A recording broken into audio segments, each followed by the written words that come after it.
Hello everyone, and welcome to AustCham Thailand's Business Connections Community, an online program where we bring you updates from the Australian Thai business community.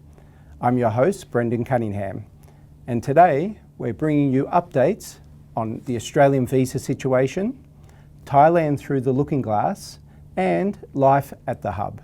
Stay with us.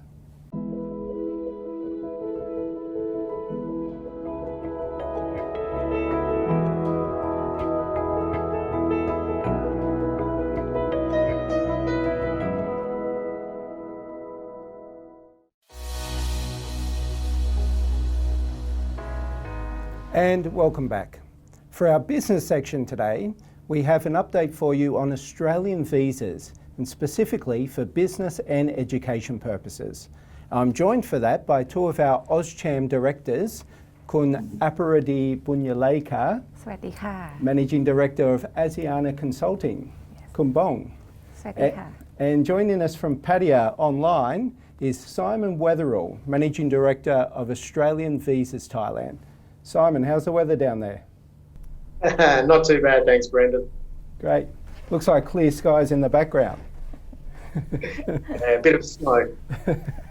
Great. So we'll start with an overview. I'm sure a lot of our viewers saw Simon's presentation for BartSmart, which can also be seen on our resource page of the website. Simon, there's so much details attached to visas at the moment. But I've asked you with a challenge, can you really bring it down and say a 1 minute snapshot? What's going on? Yeah, absolutely, Brendan. First of all, this has been my theme ever since COVID started. Rely on facts and not rumours. Mm-hmm. There's a lot of information out there, a lot of opinions. Unfortunately, most of it is not correct. So do really rely on that. Be cautious of Facebook groups. The best insight we've had so far is based on the Australian budget and the update that was out in May. Basically, they have gone with the line of Fortress Australia. I don't know if you've heard of that before, but it's pretty much close the borders, focus on keeping Australia productive and safe, and that is controlling pretty much all of the migration. They are heavily focused on the vaccination rollout. There are obviously hiccups and everything else with that. There's a lot of complacency because Australia is safe. And they're quite aware that there's going to be a negative migration flow from 2000 to 2022. They're budgeting for it, they expect it, and so that's where we're at. Right. And what about specific? We've discussed many times that Australia's third largest export is education. What about specifically for education visas? Yeah, so students is a very interesting one. Basically, it has been put on hold. They have talked now about having some what they call pilot programs. The Prime Minister was in Singapore recently where he announced something with them. And they have now just announced that there's going to be a trial one for New South Wales. So it will be, they say first quarter next year, it will be gradual, but there are things starting earlier. Excellent. So Kun Bong, Asiana Consulting, among other things, of course, helps Thai students go to Australia and get that wonderful education. It's been a tough 18 months. Yes. Can you give us an update on what's happening in your sector? So we are looking forward to the good news in the second half of this year. So the international student arrival plan is set to roll out in July. Starting in July this year, but it will start small with in terms of the number and also with certain profiles. For example, the priorities will give to the students who are studying medicine or even the health-related students, and also students from specific countries will be invited first.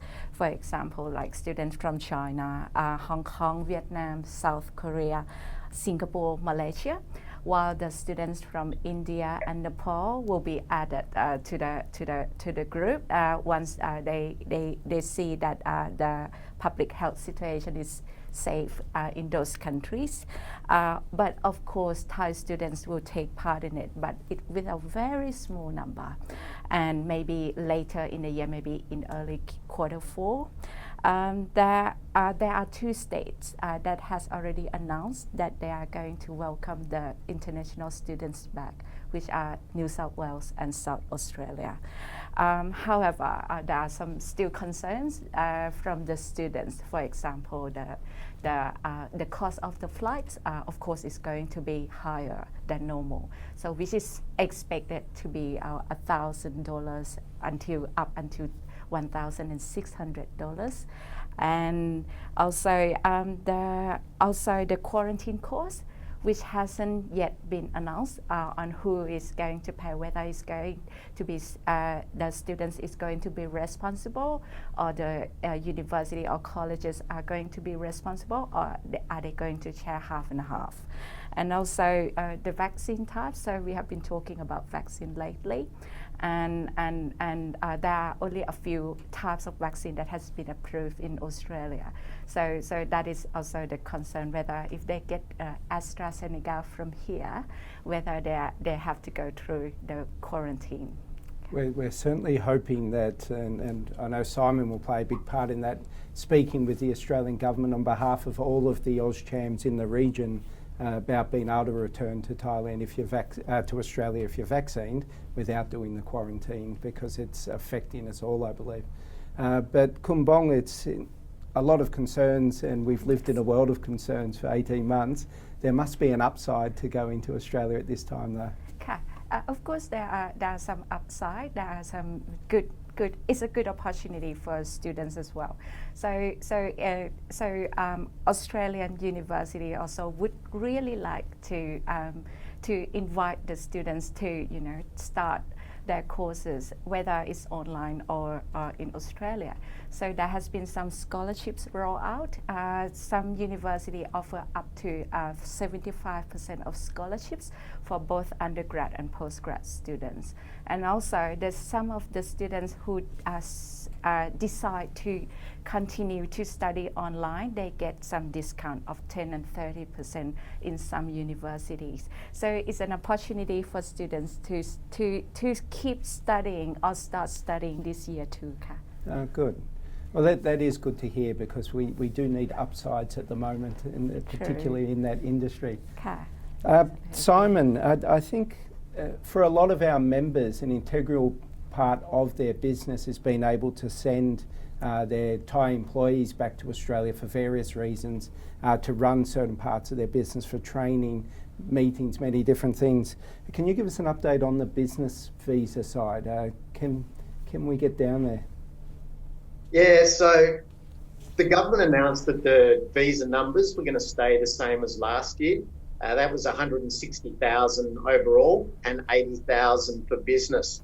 They've been quite clever this time, though. They've said that's a ceiling and it's not a target. And they've said the focus is going to be granting onshore visas and reuniting families. Right. So unfortunately, that's probably not great for what business wants to hear. There are some bright spots. There's a critical skill list. There are only 19 occupations on that at the moment. Most of them are medical, but there are other ones. And it is being updated, and it is going to continue to be updated. The whole thing during this period is that there are always things changing, so it's always important to keep in touch. At the moment, the granting of non-critical skill visas is almost at a standstill. It is very slow, but there are travel exemptions, so you can apply for a travel exemption. They are fairly limited, but in the business sector, if you can put in a critical skill exemption case, very important business, then you may find that you can still get these visas processed. Good. And well, that would lead us into, I think you mentioned before, Simon, looking into a crystal ball. But final thoughts, where do you see this going this year, next year? Yeah, it is absolute crystal ball gazing, but I've spoken to people in government, in the departments and everything else. It really is going to depend on the vaccination rollout. There are people in Australia that are, feeling that it's all safe and comfortable, and so that's causing delays, and amongst other things. But if that rollout is quick, the borders will come down quicker and they'll open it up. Part of the budget, they have invested so much money in keeping Australia safe. they are going to keep a very conservative and overcautious approach because they can't afford to now let it in and kind of get to a situation where then they don't have the war chest to pay for it and do it. I think you're going to be looking at mid-2022 before that they open things up. But it really is, how things go. If the vaccination rolls out quicker, we can see relaxations quicker and everything else. Remember, 2 final thoughts. We are coming into an election, it's not that far away. So they do want to keep people happy. So there's a lot of people offshore creating information about it and creating angst. So we can have a look at that. And on a positive note, as a business, think outside the box. I've been speaking to Wayne at Minor Group. They were one of the parties that lobbied the government and said, look, if you can't get us people from outside Australia, how about you relax some of the rules in Australia? And now students can do a lot more work in, there's no hours restriction on a student to work in hospitality or critical sectors. So think outside the box, think of other alternatives, and then you can take those to government, and government's obviously open to other solutions that don't involve bringing people in and risking quarantine. Good, thanks Simon. And Kumbong. So for the students, so it is highly recommended by the Immigration Office and also the universities and colleges to have your visa ready. So which means that if you already enroll to the course, you should apply for a student visa, have it ready. So and keep in touch with your school or your university. You will get an update frequently from them. I believe in the second half of 2021 on all the update. Great, thank you. If you have any specific questions about Australian visas or study abroad, you can contact Simon and Kumbong. Their details will flash up on the screen right now.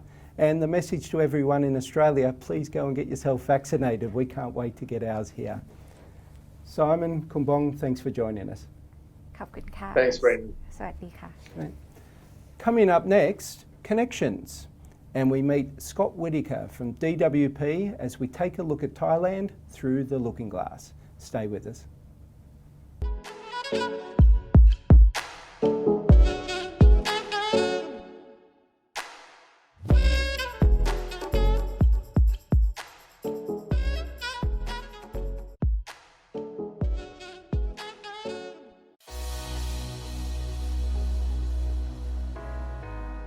And welcome back.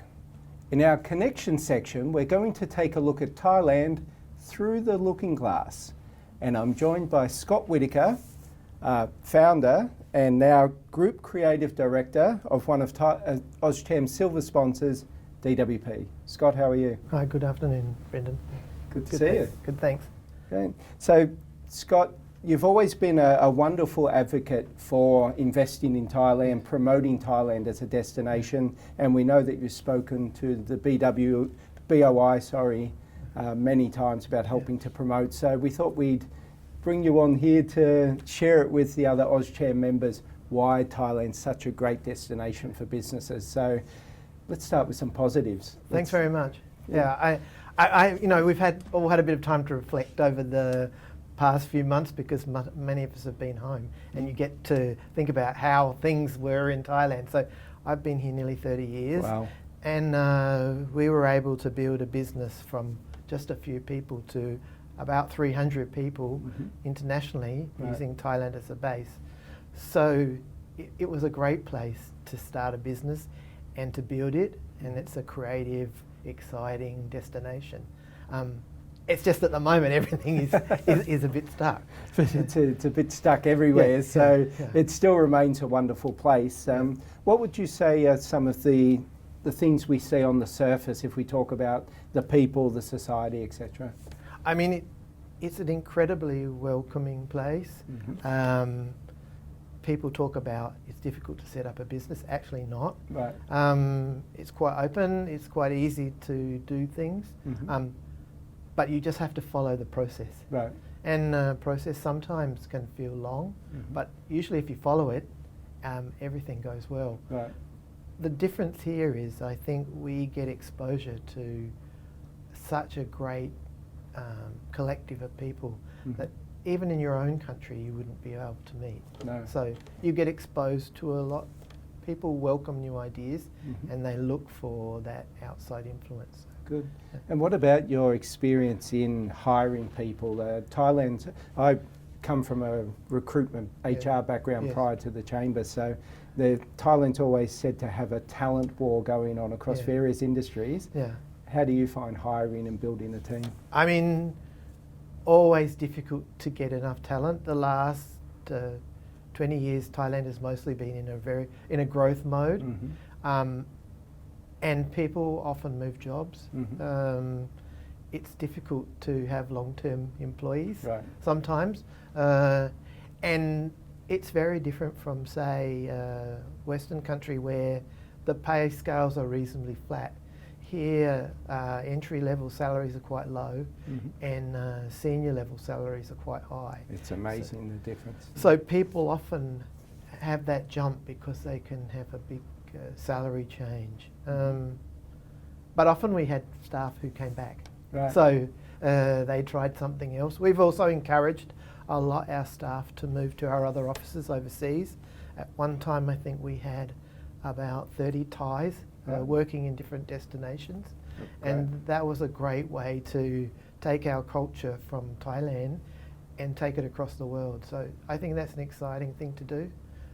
I'd imagine in an industry like yours, in the design space, being able to go to different countries and different markets would be important for the creative influences as well. I mean, to travel and to expose our team to other lifestyles, design is an excellent thing to do. You mentioned that it's not that difficult following processes. What are some of the challenges? Are they around immigration? Are they around setting up the business? Actually setting up a business is not that difficult. I mean, there's always the issues of ownership. And Thailand is a place where it has needs a local ownership. So that sometimes is a restriction. And we've found in other locations we don't have that. It's not insurmountable.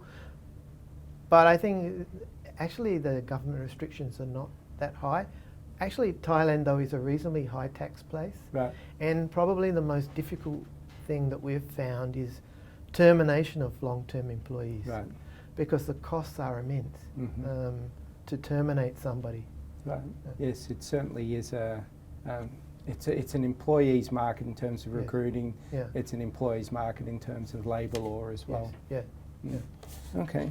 Let's look at a bit broader in terms of Bangkok or Thailand itself. Thailand is very Bangkok-centric, but we also have Chiang Mai, the Eastern Economic Corridor, other areas. How would you look at the bigger picture, Thailand's sustainability, the environment, etc.? I mean, when Thailand is full of tourists, it's an exciting place. It's amazing. And you go to any of those destinations, incredible. But when you visit Thailand now and it's empty, you realise the destruction of the environment, the beaches, the forests, and unplanned development across those areas. And it's not sustainable because in the long term, if things don't improve, tourists have a choice and they'll go somewhere that's clean and that hasn't been destroyed. So for me, that's so critical that we take this time to reflect and say we need to clean the environment up. We need to stop unrestricted development and make the place beautiful. What about if we look at technological advancements, whether we compare Thailand to Australia or just where it sits in general in the world? Is it? I mean, people would probably, outside of Thailand, think of it as it's maybe not technological savvy. But if you look at the figures, it's one of the highest penetrations of internet, mobile banking, mobile applications. Thailand has the second fastest internet in the world. So it's quite technologically advanced. Where I think probably the gap is in education and using the technology. But the technology is here. And very good. And Thais are very adaptive in using technology. Yes. Yeah.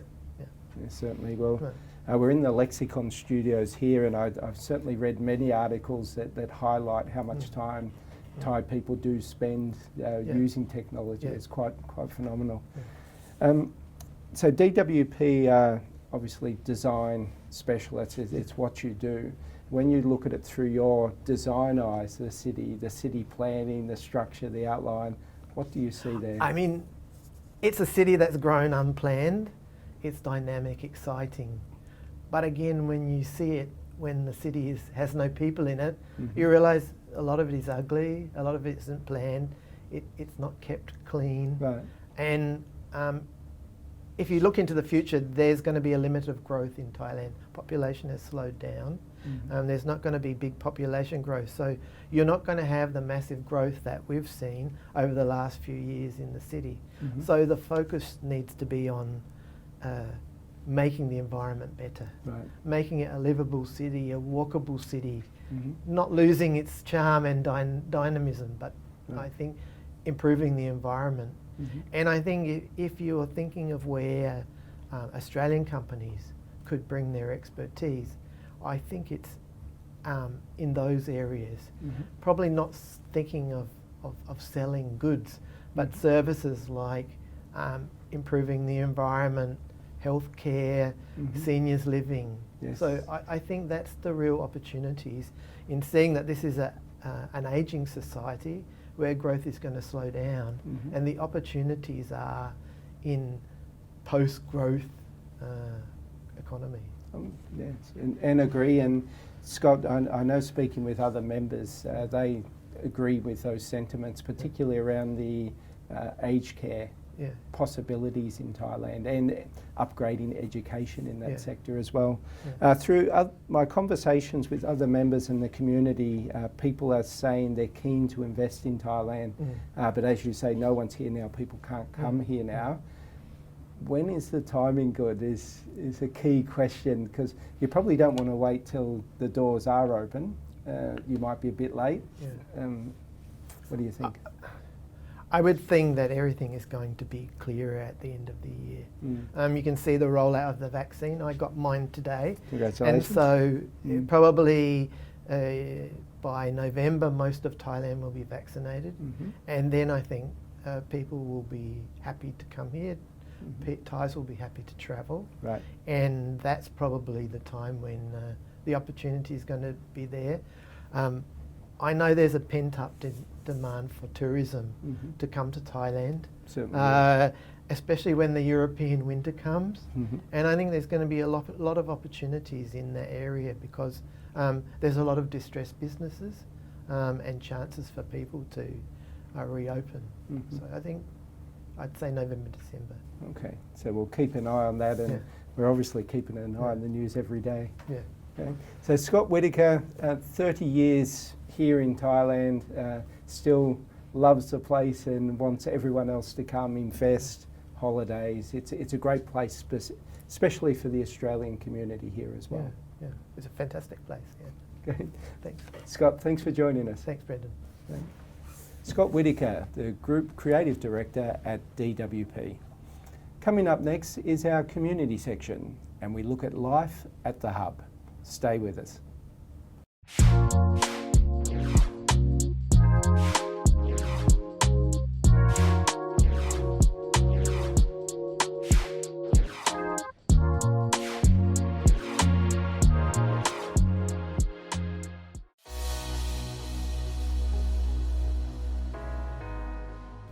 And welcome back. In our community section today, we're meeting one of the organisations that's supported by our CSR committee, Childline Thailand, and I'm here with the Executive Director, Ilya Smirnoff. Ilya, how are you? Good. Yourself? Very well. Thanks for joining us. Well, thank you for having me. Great. So, Ilya, can you give us an overview for our members who don't know much about Childline or the hub? Can you give us a quick snapshot of what they are? Yeah. Well, Childline is basically a Thai registered foundation. We're completely registered. It started as a project between our own nonprofit and UNICEF, but in 2008 we decided that it has to become an independent entity, and we properly registered it. So now we're registered with the Ministry of Interior, Ministry of Social Development, Ministry of Finance for tax deduction, Right. and National Human Rights Committee, Okay. because we have the status of an organization that is working on children's rights. Okay. Yeah, so if you look at the bird's eye view of the Childline, we basically have three main units. We have the Childline, which is a contact center where the kids can reach out to us 24/7. And then we have the hub, which is an outreach walk-in center where kids not just going to reach out, but they can actually walk in. Right. And it's mostly targeted at street-connected children, we call Right. them. And then you have the communication and advocacy Right. arm, which tries to amplify those voices that we hear from children and then try to bring it to the policy makers level. That's good. So it's basically a threefold approach. We listen to kids, we try to respond to their needs, and then we try to amplify their voices. And then the whole cycle just goes again. It goes around in circles, of course. If we look specifically at the hub, you mentioned connected kids. So where are you based and the relevance of being based there? Well, we are based next to Hua Lamphong train station, which is the main train station of Bangkok. And we are based there because it's a natural place for street kids to gravitate to. Right. It offers that kind of balance of being left alone, but at the same time being a safe space, sort of, you know, because if you are a kid and you're on a dark corner or a dark street, you know, somewhere, you know, you're going to be abused in some way. Or if you are into, in a place where they pay too much attention to you, then they're going to chase you away probably. Right. So, train station offers that perfect balance where you can sort of find a way away from people, at the same time you're kind of safe, you know. Okay. So AustCham's been connected to Childline and specifically the hub for a couple of years now, but the Australian connection to Childline and the hub dates back many years. Is that right? Yes. In fact, it dates way back before we even registered the foundation properly. Right. Good. When we were still operating as a project, tsunami happened, and then the typhoon Nargis happened in Burma. So during those natural disasters, Bill Cruz Trust, Bill Cruz in Sydney, Exodus Foundation, he Right. reached out to us, to help of transporting some goods towards the affected people. Right. So we started the conversation and eventually invited him on the board. Right. So he got on the board, and in 2011 we opened the hub. And the hub was attended by members of AustCham Yes. and the Australian ambassador. I think it was His Excellency Mr. James Wise back at that That's time. correct. I think he still should be in Thailand. He's in Australia at the moment, but he spends a lot of time in Thailand. That's right, It is yeah. one of his bases for sure. Great. So part of our support was to help with renovations, and we can talk about that later, but we also want to support further than the money that we donate, and there are quite a lot of interesting activities that you offer that members can get involved in. Can you go into detail about that? Yeah, well, you're not just supporting the renovations. You guys supported a very useful program with the young babies, and young mothers, who are still children themselves, and then they have children as well. Right. So AustCham provided powder formula milk for them throughout the last year. Right. But what we do have is activities for donors or people who are interested in learning about street lifestyle of the kids. Is we do night walks, we do exposure visits, and we also have some joint activities where adults can join with kids under proper supervision and after certain sensitization training. Right. Because the kids we are looking after, sometimes they behave in not very cute ways. I So understand. people not ready, they might be taken aback a little bit. Right. Well, that's part of all the learning experience as well, right? That's right. We are planning to work with the hub on providing those tours for AustCham members, and when we move past the COVID world we're in at the moment, we're certainly keen to do that. as well? I think, you know, anyone who wants to learn about different side of life in Thailand, you know, Thailand is always presented as a you know, land of smile, you know. There's also land behind the smile, you know, and if you come and see what we do, you know, I think you can find out more about the land that is behind the smile, which will give you a better idea and better sense for the country as a whole. Absolutely, it certainly opens up your perspective on life. Very true. Now, Hawlumpon is closing down, and the Bung Sur Grand Station, it's a magnificent spectacle up there at Bung Sur. How does that affect the work you're doing? We are not quite sure yet. The kids definitely don't like the new station because it seems to be like they're going to run it like an airport or like the current you know, underground system, you know, with quite a bit of security, and you cannot just loiter or hang out, you know, and before you get asked to move on, you know. So it doesn't seem to be welcoming towards them. However, we are not sure where they're gonna migrate, you know, where's gonna be a new space that is gonna offer that kind of you know, semi-security, semi-privacy atmosphere. So we kind of in a waiting period to see what's going to happen. But from what we see right now, the migration seems to be towards the other side of Hawlumpon, you know, the Bantatong area, you know, and the one adjacent to MBK and that corner. So we got to see. But that's very close to Patum 1 police station, so I'm not sure how is that going to work out. Yeah. So like many things in life at the moment, unfortunately, it's still all up in the air.